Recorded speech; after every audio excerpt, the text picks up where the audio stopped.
Hi, I'm Riza Daja, but you can call me Dudge.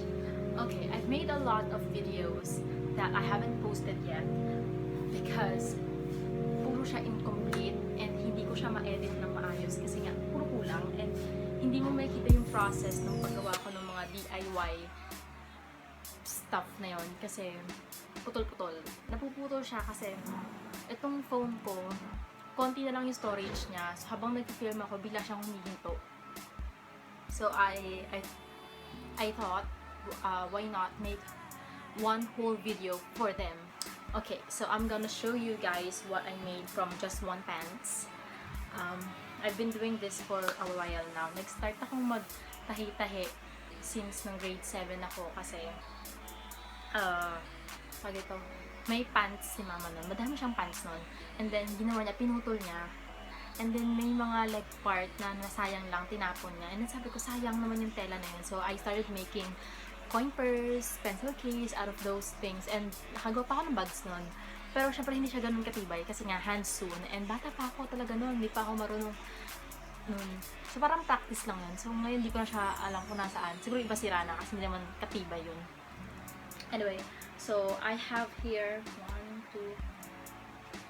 3 items from one pants na ginawa ko. Ito. So, this one is a handbag. Ayan.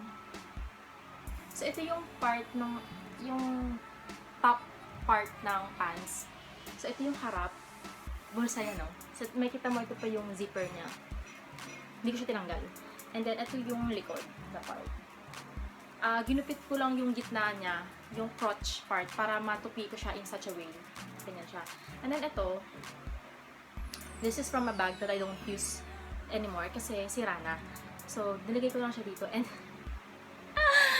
tatawa ako. Dito ko lang siya kinabit. And sa likod. So, ayan. And ang ginawa ko, tinahi ko lang siya dun sa ilalim. Diba? May kita mo, hindi pa malinis yung pagkakatahi ko dyan. Kasi kamay lang gamit ko. And hindi siya ganun katibay. So, bawal siya lagyan ng mga bigat na bagay. So, ang pwede lang siguro dito is phone, wallet, makeup, ganun. So, pag may gala ka, ito lang siya. I'm thinking of maglagay ng mga design like patch siguro. Pero hindi ko kasi mahanap yung mga patch ko dati. Sayang. Eto.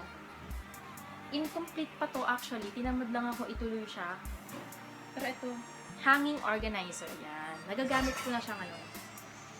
Diba? May laman na siya. Ayan, deodorant, keme. Ano naman ito? Wala. So, ayan. Patawa ko dito kasi I'm supposed to put a lining pa dito. Para hindi mo makita yung edge and para hindi mag-run yung sinulid ng jeans. Pero tinamad ako. Ang lalagay ko sanang lining, ito. Tela na to. This is from a skirt nung high school ako. And may nagawa na rin akong projects dito and na-post ko siya dito sa channel ko actually. Bodycon, dress, tsaka terno.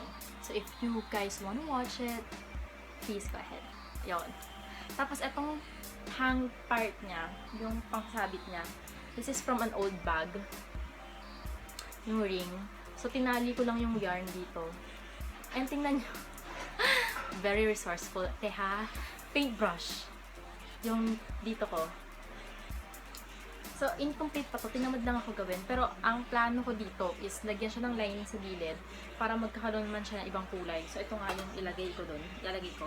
And then, lagyan siya ng yung matigas na part sa likod. Para pag nakahang siya, hindi siya yung ganyan. Parang nakaslouch siya. Damit, nakaslouch. Pero ayun, this is a hanging organizer. Yeah! Kasi ang karat-karat ng table namin dito. Hindi kami pangkasin. Hindi na kailangan. Sure. Ito yung very successful ko na project recently and favorite ko to out of all the 3. Kasi nagamit ko na siya actually, pero once pa lang sa binyag. And then syempre, di ba pag mga event, di mo naman kailangan masyadong magdala ng gamit. So ang dala ko lang noon is phone ko, lipstick, and then yung refillable na Maybelline foundation, and then pera. Hindi na ako naglagay ng wallet kasi malaki yung wallet ko. Ano ba naman? Char. Pero, sinuksok ko lang yung pera doon. Ito siya. Diba ang cute? purse lang siya, maliit na purse. Ayan. So, this is made from Zesto carton. Very specific. Zesto, oo. Ayan. Kitang-kita nyo, handsome yan mga ti. Oh. Hindi pa pantay-pantay. Oh. Diba? Halatang ako gumawa. Pero ito yung belt. Itong belt na to, sa dress ko siya dati, pero nasira na siya, tapos di ko naman na ginagamit. So, sabi ko, why not gamitin ko lang dito. Dito ko siya kinabit ko.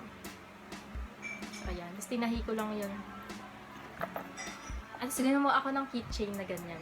Ang pangit pa ng tahi, oh. Kita nyo naman. Kita ba? Kasi ayan, ang pangit ng tahi niya. Halatang diba homemade lang. Pero ito nga siya. Then since hindi siya sumasara nun, ayaw niya sumara ng siya lang. Nalagyan ko siya ng double-sided tape. Hindi ko kasi alam kung saan ako bibili nung, yung sticky part na yung black. Iba-iba kulay niya pwede, pero basta yung igaganon mo lang siya. Pero mahihirapan akong tahiin ito kasi carton, so siguro baka i-fabric gulo ko na lang siya. Ganon. Or hayaan ko lang siyang ganito. Anyway, may mga video nga ako nito na nakuhanan ko, pero hindi siya kompleto. So, I'm gonna try and parang magsingit na lang ako dito para makita nyo. At least may idea kayo kung paano siya ginawa. Diba? And, syempre, evidence, nagawa ko siya. Oo, pero ito din, kung gawa ko na to, meron din akong videos nito, clips. Siguro, isasama ko rin siya dito.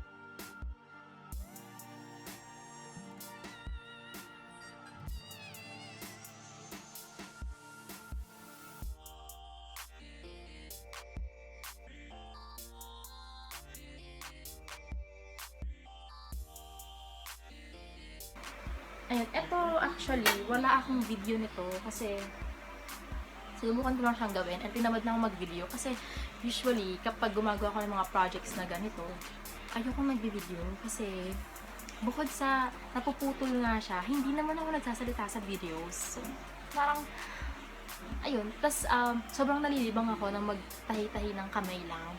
Kaya hindi na ako nag-video kasi mahirap din yung angulo na pag-videohan ko siya. Paano ko tapakita sa inyo, diba? Wala naman ako masyadong gamit. Eto nga, improvise pa to eh. Yung pinaglalagyan ng camera na to. Pero siguro that's for another video, for another talk. Bulol ako. Pero ayun. So this is from only one pants. Actually, marami na akong project na gawa sa pants kasi marami kaming pants dito sa bahay. Pero meron pa akong nagawa na palda out of boyfriend jeans. Hindi ko naman siya nagagamit din kasi bihira akong magpalda. Ay, actually ito, yun na nga, sabihin ko sa inyo. Ito, this is from my high school uniform. Nung grade 7 ako. And kasi halos 4 yards ata yung nakuha kong tela sa palda na yun. Ang haba niya, as in sayang. And alam mo yun, nakatago lang siya dun sa may cabinet. Amoy ipis na siya. Char. Amoy mothball. Ganon. Kasi nga, hindi nagagamit. So, ayun, nakagawa ako ng bodycon dress na hindi ko naman nagamit pa ever.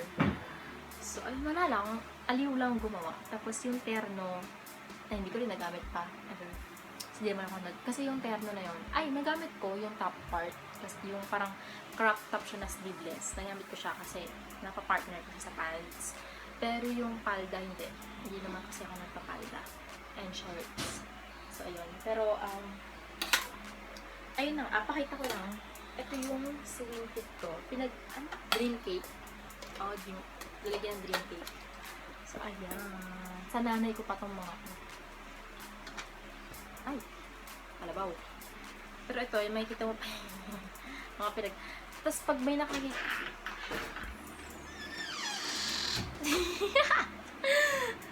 ay, sumili. Tapos, ayun, pag may mga nakikita ko sa bahay na pwede kong gamitin for another project like this ribbon, inatago ko siya. Actually, meron pa akong another jar dito na puro botones, kung anek-anek. Basta, ayun, hindi ko na alam kung saan ako nalagay. Pero siguro ang gagawin ko na lang ngayon, yun nga, isisingit ko yung mga clips ng mga projects ko dati.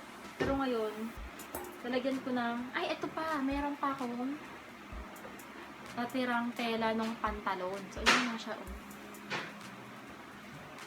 Diba?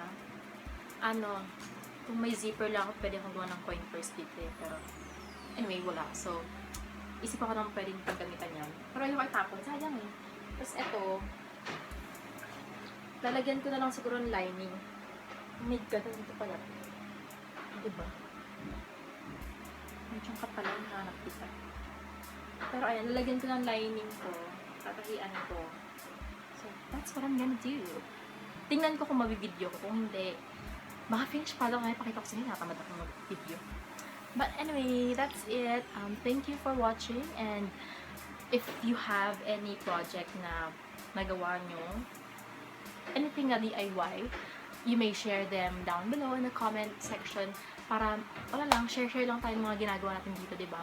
And I wanna note din kung ano yung mga nagagawa nyo sa mga old clothes nyo or anything, diba? Sayang eh.